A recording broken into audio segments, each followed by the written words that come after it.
Did you know that more than 300 million people worldwide are estimated to live with dysphagia or difficulty swallowing? Hi, I'm Juliana. I'm a speech pathologist and I work with patients with voice and swallowing disorders. Since June is National Dysphagia Awareness Month, let's get into it. So dysphagia essentially is a swallowing disorder or difficulty swallowing that can make it difficult or even unsafe for food, liquids, pills, even saliva to travel safely from the mouth down into the stomach. It can happen after a stroke, neurological conditions such as Parkinson's, ALS, after head and neck cancer treatment, sometimes age-related changes, and in the rare case, honestly, there might not even be a super clear explanation, but it's there. Some signs or symptoms of dysphagia: coughing or choking while eating, feeling like food is getting stuck in your throat, frequent throat clearing, especially after or during meals, unexplained weight loss, and also recurrent pneumonia or chest infections. So how do we assess swallowing? Great question. A speech language pathologist, or an SLP,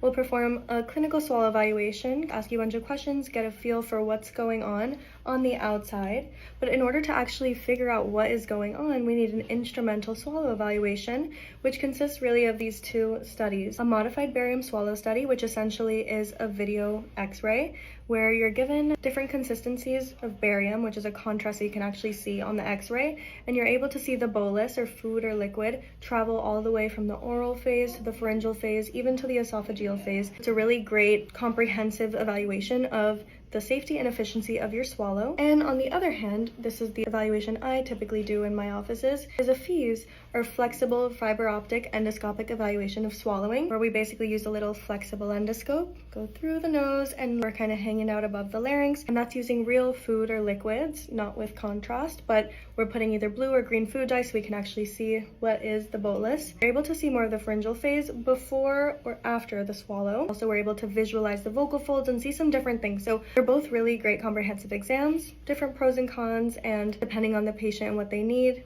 we may recommend a different type of instrumental evaluation. So now, how do we treat dysphagia? Treatment for dysphagia is highly individualized. While a lot of it can include swallow exercises, compensatory strategies to make eating just a little bit easier, changing some different things, maybe even modifying a diet, one of the most important roles of our job is education. It's important to work closely with your patients and sometimes even their families to really understand their goals, their preferences, what matters most to their quality of life, and then together as a team make the best decision for them. So if you or someone you know is experiencing any difficulty swallowing, just know it's more common than you think. You're not alone, and we're here to help. Happy National Dysphagia Awareness Month. Bye!